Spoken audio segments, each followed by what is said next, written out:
The home of the common Joe and the common Sally in the know, even more so than all those media talking heads. I want to start this show off today with a random thought of the day coming from this great leatherback Bible that was given to me by one Tim Gillespie with the gold trim. Thank you once again, Tim Gillespie, for that gift. Like I said, I'm going to start off with a random Bible verse today. If this insults you for some reason, then you can fast forward to the actual show. But I like to do this periodically because if I come across something I read that I think is pretty interesting, I like to share it with everybody, whether it be from the Bible, Moby Dick, Great Expectations, whatever book I'm reading. So today's little tidbit that I found pretty interesting, I thought I'd share with everybody, comes from the book of Philippians, verses 15 through 18. And it says, "Some indeed preach Christ, even from envy and strife, and some also from goodwill. The former preach Christ from self-ambition, not sincerely, supposing to add affliction to my chains, but the latter out of love, knowing that I am appointed for the defense of the gospel. What then only that in every way, whether in pretense or in truth, Christ is preached, and in this I rejoice, yes, and will rejoice." And what I get from that verse is that people a lot of times say, and I used to do this myself, I don't want to go to church because there's a bunch of hypocrites there. The preacher, I think he's a hypocrite too.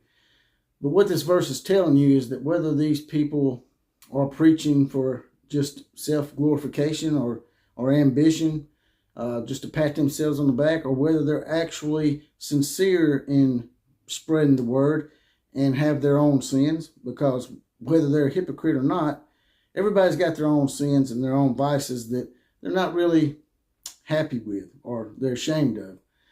And whether it's being preached by a hypocrite or whether it's being preached by someone who you think is sincere is irrelevant. It's that the word is being spread and that we should rejoice in that. And that's what I got from that. You guys and gals, drop in the comment section. Tell me what you got from that verse.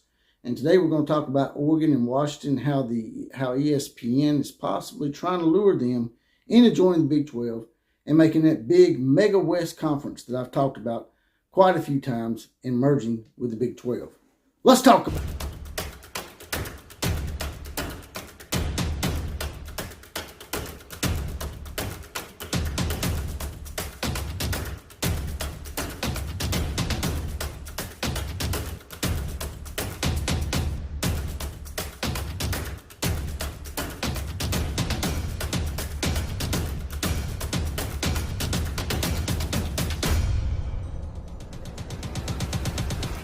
Up all night, sleep all day, let's party. That's the song of the day. Up all night, sleep all day, let's party. By Slaughter, 1980s hard rock group. Check it out. And it fits George Kliavkoff, the commissioner of the Pac-12, to a T, in my opinion, because they've been keeping him up all night. But he ain't been sleeping all day and he ain't been partying. So half and half, I guess. Because the job that Larry Scott did, or the job that he left in shambles for George Kliavkoff, has become a nightmare for the Pac-12 and George going forward. And it looks like ESPN may be adding to matters a little bit worse for George Kliavkoff, and that the party may be about to be over for the Pac-12 altogether. But before we get to all that, I'd like to ask you guys and gals to like, share, comment, and subscribe, man.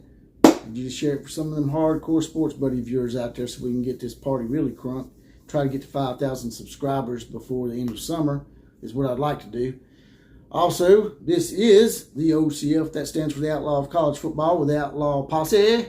Riding on in once again. Also on Twitter at OCF Productions. Now, getting right to it here. Oregon and Washington, I've been saying this for a while, hold the key. And I've never understood, I said in a couple of podcasts back, why the Big 12 has not taken a huge swing at these two. Well, sources are saying now that ESPN has come in with somewhat of a deal for the Pac-12, but it's very much smaller than what they had anticipated. And like I said a week ago, March 21st was supposed to be the day that a lot of stuff was supposed to happen, according to some of those left coast jackasses out there like John Canzano, I think that's his name. And nothing came to pass, as usual. So I guess we're going to wait till April, and then probably something will not come to pass again. But Oregon and Washington, to me, from what I'm hearing, seem to be getting a little bit antsy, getting a little bit aggravated with all the stuff that's going on.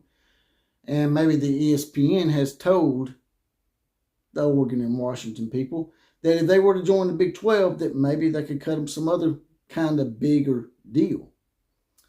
So that would be something for them to consider, considering what's going on right now with all this Pac-12 hullabaloo and trash that was left behind by Larry Scott. Everybody wants to blame George Kliavkoff, man, but this whole thing was started by Larry Scott, and he left it in a huge mess. And I don't think anybody could have cleaned this mess up. Not even, you could have put Gandhi in there, and people would still be bigger. But what they need to do, in my opinion, is just merge the two conferences. I've been saying this the whole time. It seems like easy decision. The only thing I think is holding it up is some of those academia hypocrites out there that want to try to say, oh, it's not going to match up with our academics. And y'all give me a break with that crap, man. Come on, we know better than that. I know there's a lot of old school and old guard people out there that want to say that you're supposed to be going there to go to school. But we know that these guys that go and play these sports, they want to major in sports. They want to be in the field of whatever sport they're playing, whether it be football and going on to the NFL or basketball and going on to the NBA, etc., etc. So let's stop sugarcoating this. These are employees of the university now. With the advent of the NIL, and somewhat responsible is also the transfer portal, these guys are not really student athletes anymore. They're an employee of your university.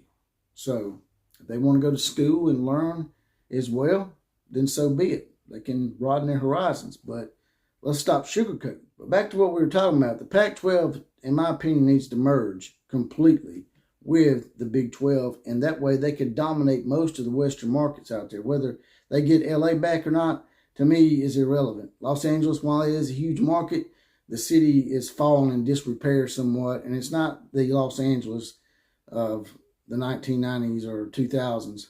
It's pretty much a crap hole.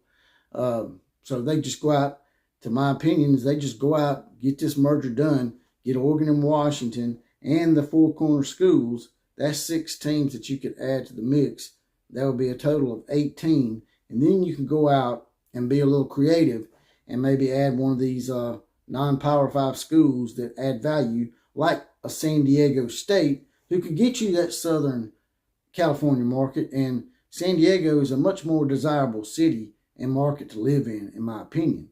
And to cap that off, there's numerous other opportunities that you could look at too.